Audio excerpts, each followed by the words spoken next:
Hi, hi, hi. Welcome back to Credit Table. So, I took a week long sabbatical from doing anything video related because I've been rather busy with assignments and finishing up, you know, my final year project. Oh man. And the funny thing about that final year project was that I actually completed it 1 week before it's set to be due. you know and I spent the past week just relaxing and you know not doing much of anything. I needed a few days to kind of collect myself and to just try to be normal again. So I've been thinking I've been thinking quite a bit. um,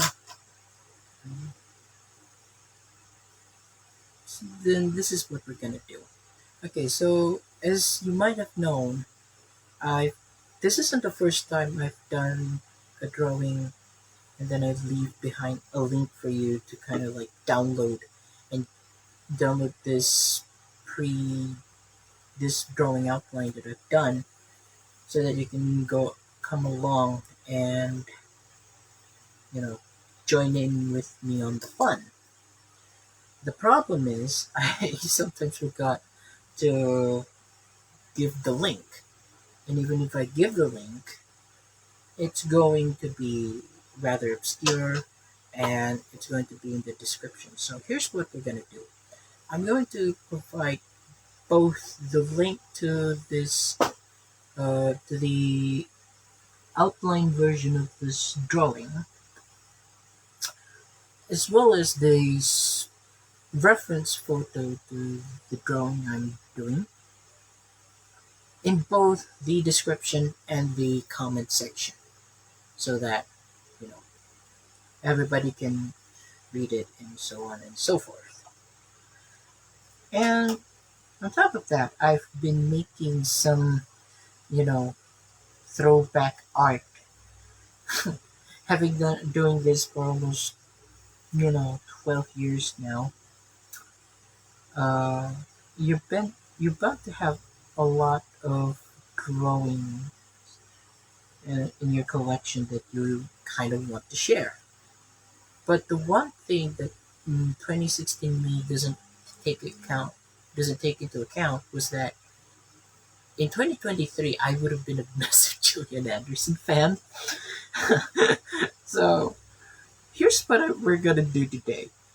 Today I'm going to draw Gillian Anderson again, but in the manner that 2016 me would have drawn Gillian Anderson. So excuse me while I get up and, and take out the drawing as like a point of comparison. This is going to be real awkward. So I'm going to start searching for it right now. So this is the drawing that I'm talking about. Okay, this is what 2023 me had done. So as a rather interesting thought experiment, I thought, why not draw Gillian Anderson in 2023, but as if it's done by 2016 me. So this is exactly what we're gonna do. And in the meantime, considering that we're celebrating the 30th anniversary of the X Files, I thought, why not give my thoughts on this series while I'm drawing Gillian Anderson? Granted, this is the first time I'm giving a review on something while drawing, and I'm actually had the incentive to keep talking. So please bear with me. Oh man, this is going to be a real awkward session. So, without further ado, here we go. So, over the past couple of weeks, I've been on you know, on an X Files binge party. Mainly because one, Gillian Anderson is celebrating her 55th birthday this year. So I thought, you know what? Fuck it. And on top of that, like I said before, X Files is celebrating its 30th anniversary. So why the hell not? I'm going to tell you a little something about my history with the X Files, okay? Because it's kind of fascinating and rather long winded, so bear with me. If you were to ask me prior to uh, 2023, prior to this year, if I'd ever seen the X Files, the answer would be not really. No, I've seen season 10 and season 11, and you don't need to. I don't need to be a fan of the series to know that that season ended horribly, horribly. But now that 7 years has passed, and I get to reflect a little bit, I would have said, I think I may have seen X Files, little bits of the X Files, growing up. I it doesn't occur to me that I've seen the home episode online back when YouTube still allows that kind of thing. I've seen that, and I've seen that episode, and you know, and I've seen some episodes of the X Files. I don't know which ones, like pretty early on. But apart from that, I have little to no exposure to that show.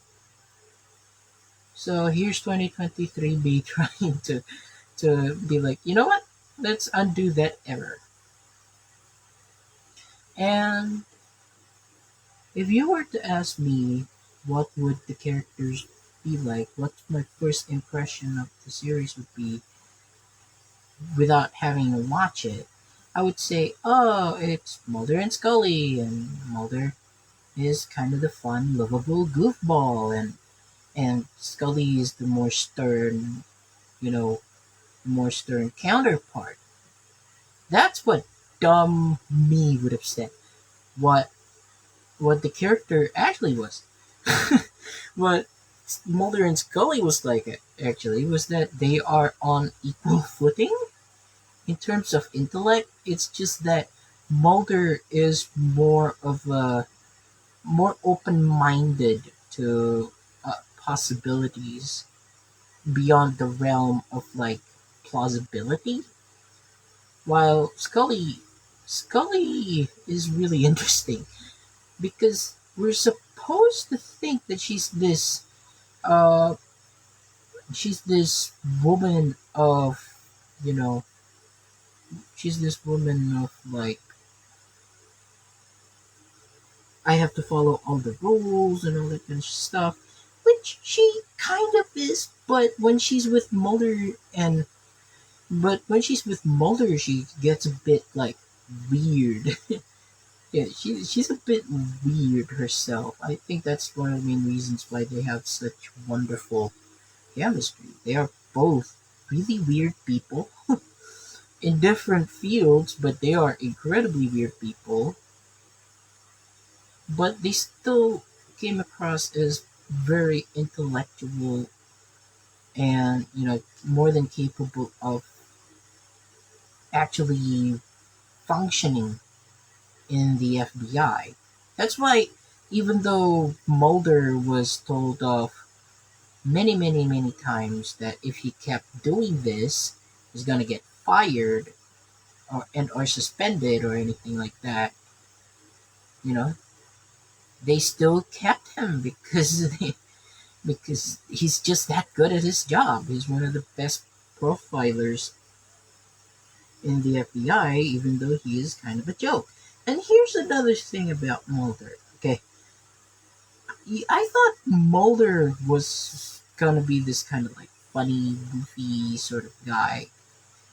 And don't get me wrong, he does have some dry sense of humor or something, but he's not a joke. He's not treated as a joke by the writers. Even though the other characters look at him funny, but they still respect him, albeit begrudgingly. He still manages to pull like a really good profiling job and all that kind of stuff. He's not so deeply entrenched in the X Files that he couldn't do his job. He was still trusted but enough by Walter Skinner you know, to be held responsible and kind of like lead a wiretapping uh, mission. You know, so that so that's my initial impression of the character being utterly destroyed. And Scully,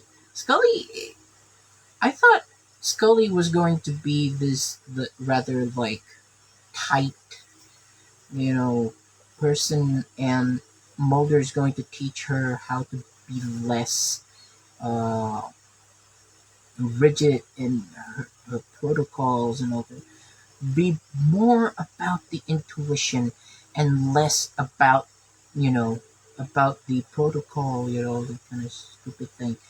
But what ended up happening was that, you know, for the most part, they stick pretty close to the protocols.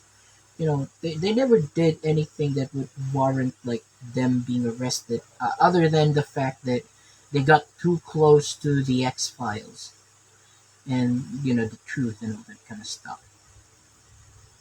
So yeah, unless of course that's how Scully ended up being in the later seasons, because I am currently balls deep in season 1 and season 2. I haven't seen the rest of the seasons.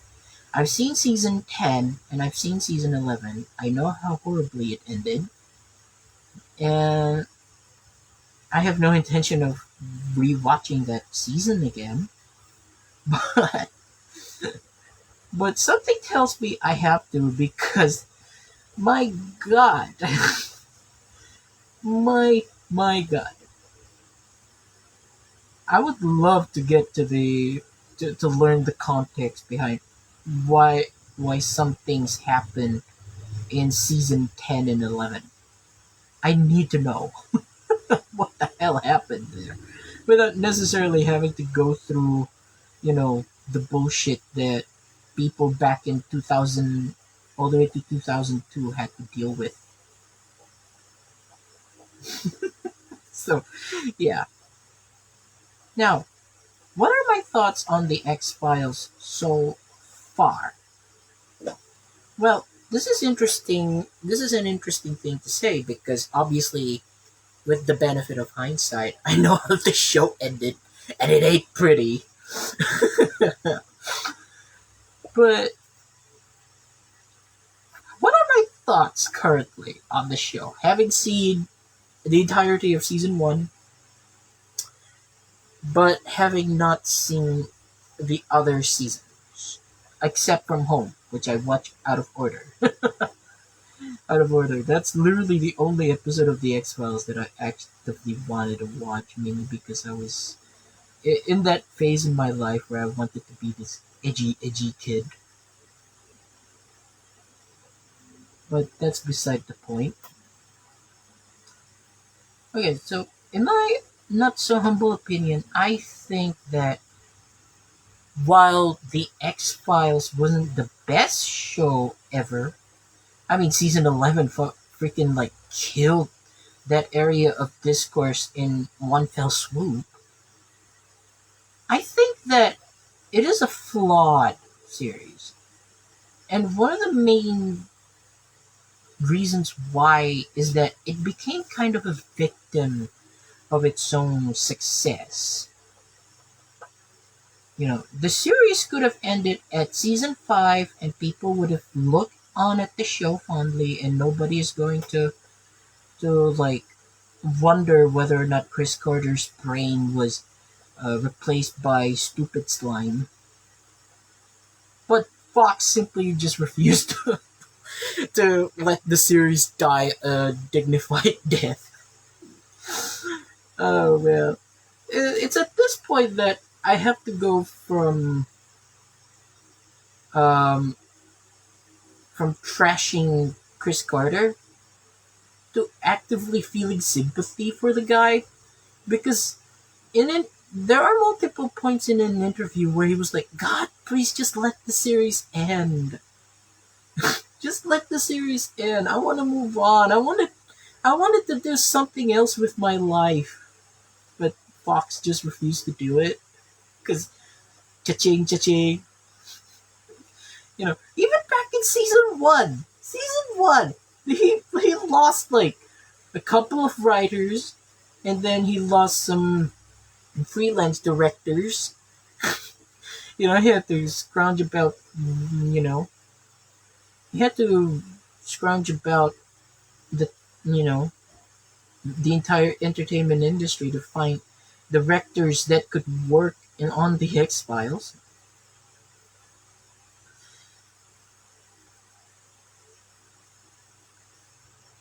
No joke that there's a director on the X Files that Chris Carter doesn't like so much, and that while filming an episode, the director ended up having like a mental breakdown because they were filming under such difficult circumstances. And Chris Carter was like, the dude cannot handle the stress. So he ended up never working on the X Files ever again. He directed like 2 episodes and then he's gone. That is one of the funniest stories I've ever heard. But also, I was like, I feel bad. I feel bad for both Chris Carter and that director. It was like, dude, this guy is like an up and coming rising director in television also, and then he was never invited to direct another episode of the X Files. It's just sad sometimes. Oh man.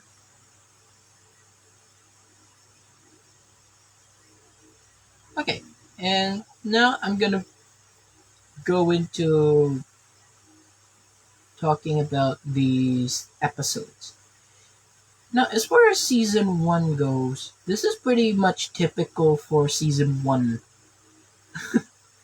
This is the most season 1 of season 1 that a show has ever, like, if there's ever an archetype of what a season 1 of a show would be like, it would be this. It would be the X Files. Because it's pretty much just whatever crap that they could think of, whatever morbid crap that they wanted to tackle, they just, you know, put it onto the script, and then they put it onto the board, and then they're like playing darts with it or something. And I was like, boom, AI episode, write it.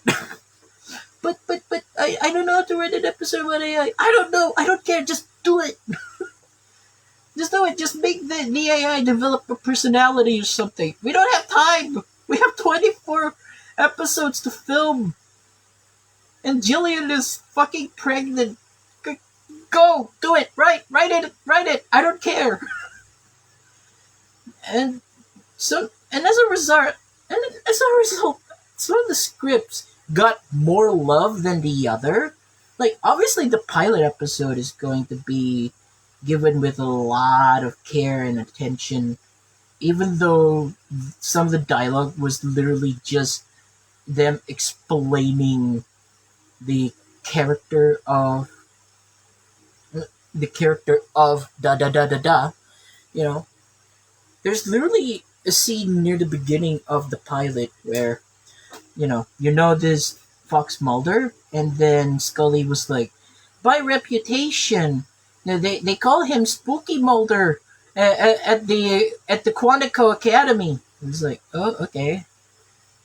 Do you believe in the supernatural or something? And I was like, I don't believe in the supernatural. It's like so fucking blatant that they have to put in this much like exposition into this because it's the pilot. We got to establish everything, and we have 44 minutes.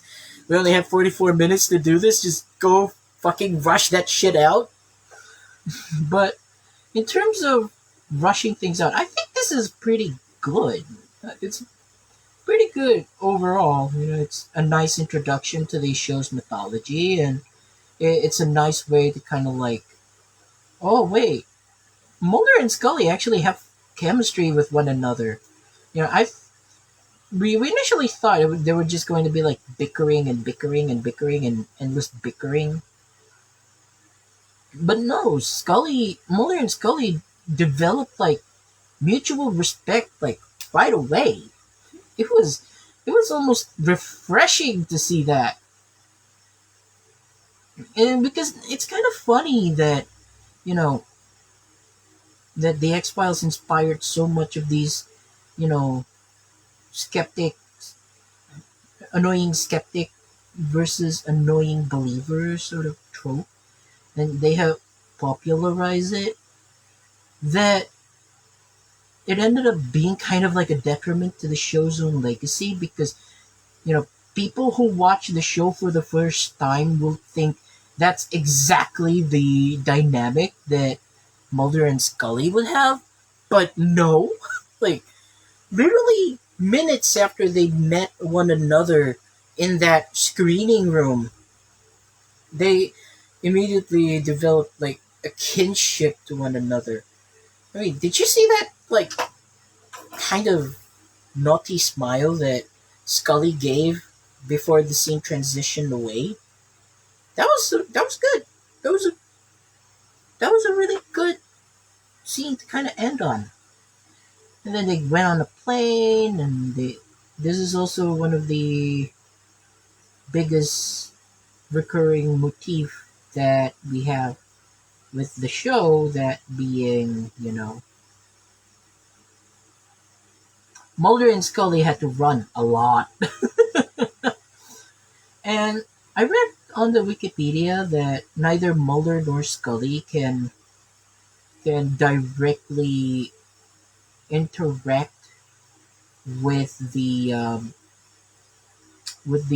supernatural goings on, and it's kind of obvious. It's kind of obvious. Even from day one, they made sure that they followed that rule because while Scully was passed out, all of a sudden there's this big, big, big light coming, into form, coming into view, and then just as Scully is coming to and she's looking for Mulder, Mulder was like, "Did you see that? What, the light? I thought that was the helicopter or some shit." And I was like, "Ah, son of a bitch." And Mulder pulls out a look kind of like, "Ah, son of a bitch."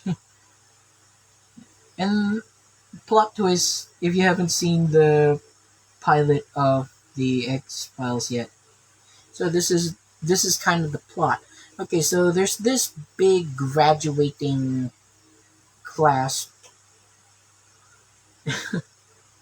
So there's this big graduating class going on, kind of conspiracy going on, where everybody in the same graduating class was being murdered and getting killed and stuff like that. They initially thought it was, the work of like a wild animal or something, but the sheriff was like, "No, this is something weirder." And then, you know, because the FBI thought Mulder doesn't have anything better to do. No, no, no, I mistake.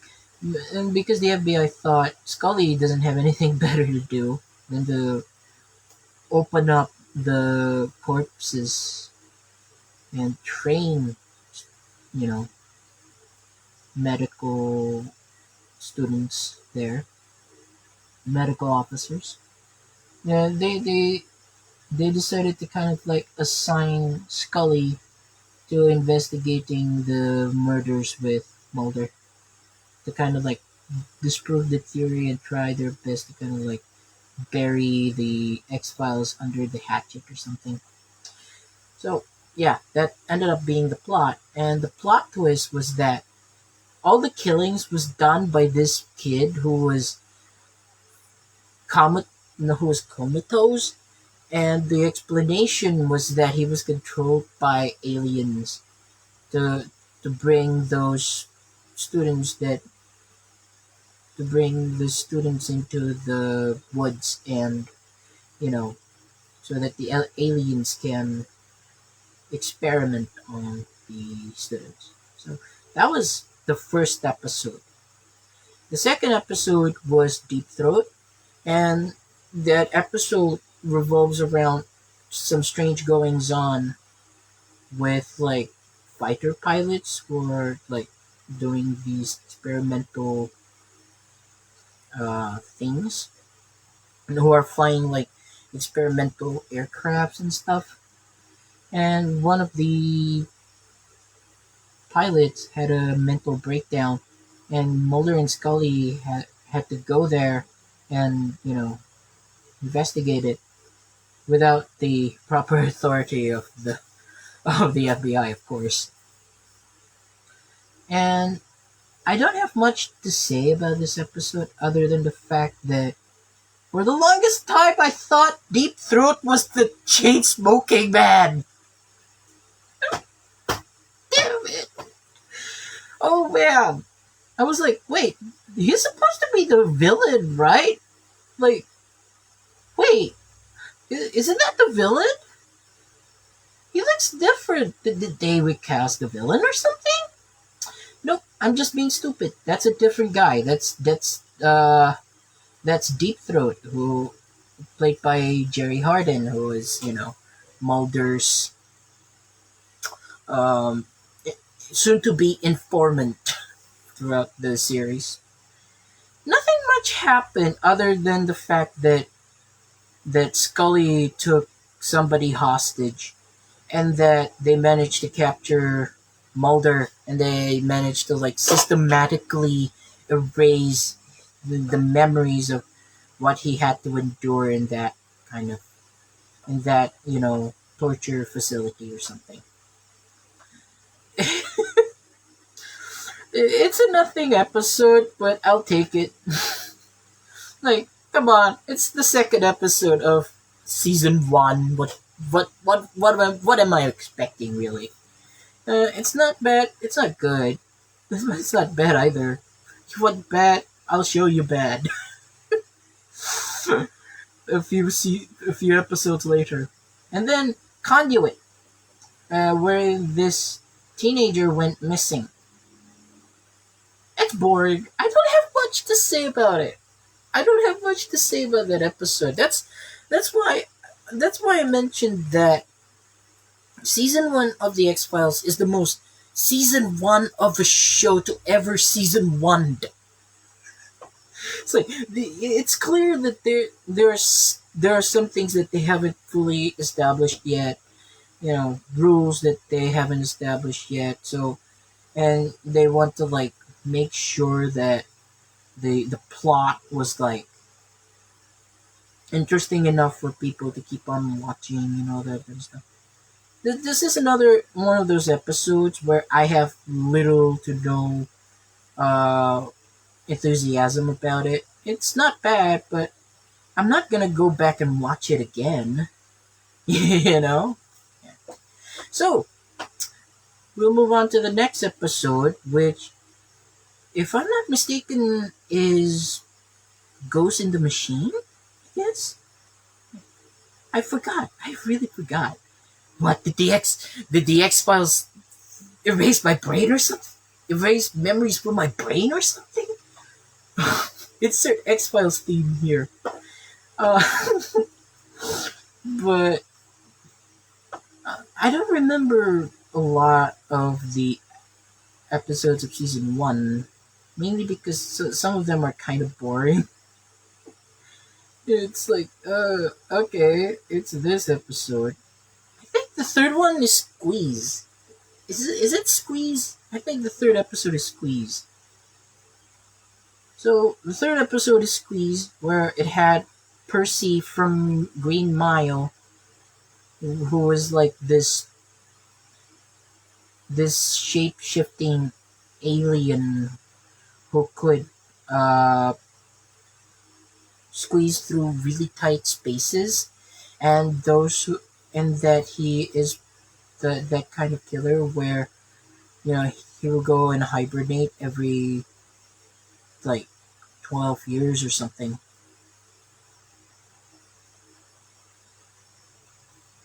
I'm sorry, 30 years. 30 years. Is it 30 years? Or is it 40? I forgot. 50? 50 years? I think it's 50 years, yeah. And yeah, this is amazing. this ep- this episode is amazing. I love this episode. I love how creepy Doug Hutchinson is in that role, which is kind of fitting because he's also a creep in real life. So, and also, I watched this movie. I'm sorry. I watched this episode several years after I watched The Green Mile, and I remember just hating the guy. So I was like, seeing this guy suffer makes me happy. Of course, I didn't like the fact that he managed to almost snatch Scully's liver. He almost ate Scully's liver, and Mulder came in just in time to arrest the guy. And you could tell that this dude lived kind of like a disgusting life because he made like a nest from paper mache, and he would cover it in like gunk and slime, and it's just dirty and filthy. And you combine that with the color grading of the show, it just felt so grimy and like, yeah, it's enough to make you gag. It's wonderful. It's so disgusting, primal, and ugh, yeah. And then you head on to the Ghost in the Machine episode. Oh man, Ghost in the Machine is so stupid. Ghost Why does Mulder and Scully have to be the one who investigate that? Why? They could send in like any other agents to do this, right? Right? This is one of those instances where you were like, but why? Why did they send you in though? Like, why? Did they not have any other agents at their disposal? Okay, sure, but I love the discussion that they had about artificial intelligence and how AI wouldn't develop in at least another 50 years. And then 30 years later, look at what we got! Look at what we got! We got ChatGPT, we got this, we got that. Soon we'll have HAL 9000s like running everything for us. Ugh, man.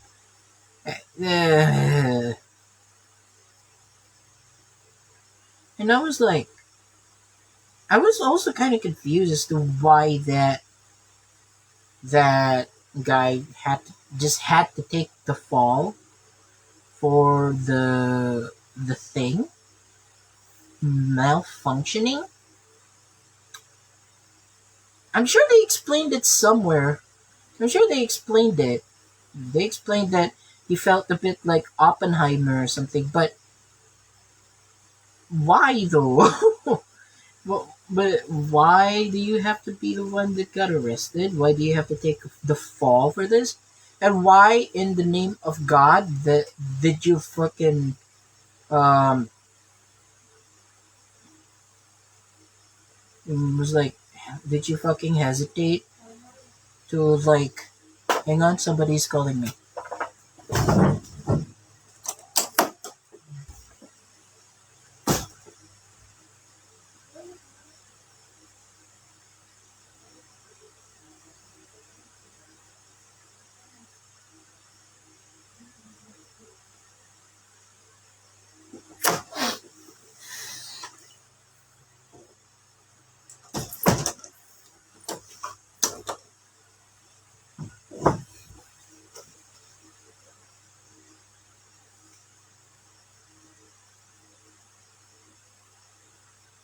Guys, stop. Okay. Sorry about that. Somebody called me. And of course my earphone just had to play, you know. Of course my earphone just had to play copyrighted material.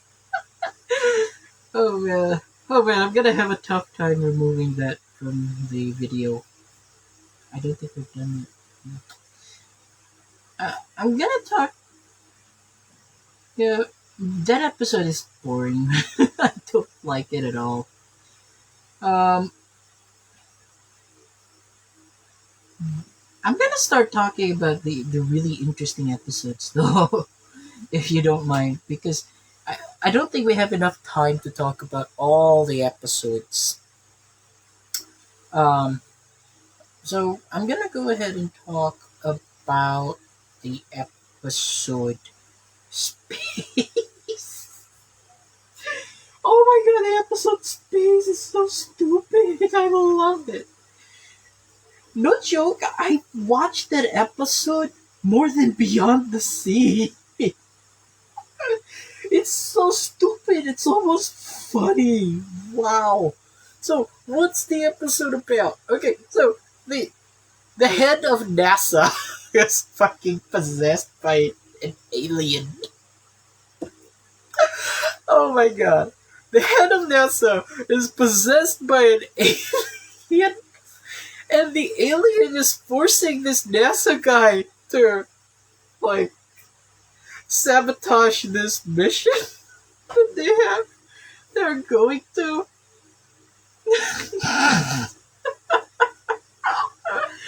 Oh man. And well, but the funniest thing about it was that if this lady doesn't come to the FBI and just happened to meet Mulder and Scully, Mulder and Scully would not appear in this episode, and it wouldn't change a thing. Oh my god! They could send Willis to this. Oh man, they could send Willis to deal with the situation, and it wouldn't change a thing. Oh man, and and at this point, I'm beginning to realize that sci-fi shows and movies in the '90s, they're like really obsessed with the idea that aliens can possess us or something. It's wow. And then there's no coincidence that 2 years after the episode aired, we had Species with Natasha Henstridge. My God! And of course, we'd go on to have that stupid Outer Limits episode where Alyssa Milano is possessed by a nymphomaniac alien or something. This is it. This is the progenitor of everything. This is this is where the show came about. This show kickstarted that trend, and it continued well into the early 2000s with shows like Stargate and freaking what do you call that? And freaking Torchwood. So stupid.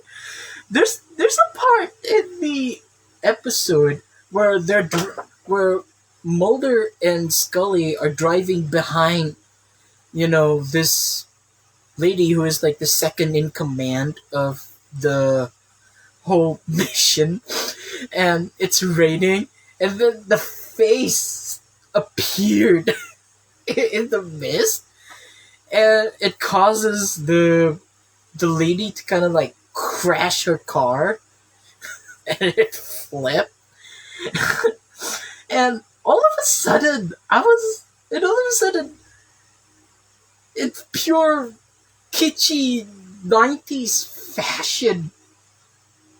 It zoomed in slow motion, and it had like a stupid Dutch tilt or something.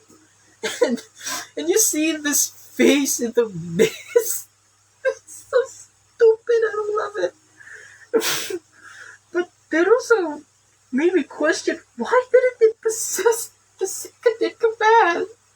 Why? Was it really just attracted to Ed Lauder? What? That's so stupid. And then, damn it! Don't! Copyright! Don't do that. Oh my god! Is that really the reason why she's not possessed or something? Because they like being in Ed Lauder's body? What? What's stopping them from possessing the lady and then and then have the lady sabotage the mission as well? Like, huh?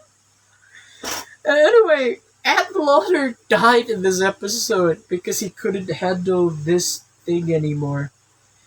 And this is the most unintentionally funny thing ever, because with little to no segue, all of a sudden this episode takes on this really weighty, dramatic tone.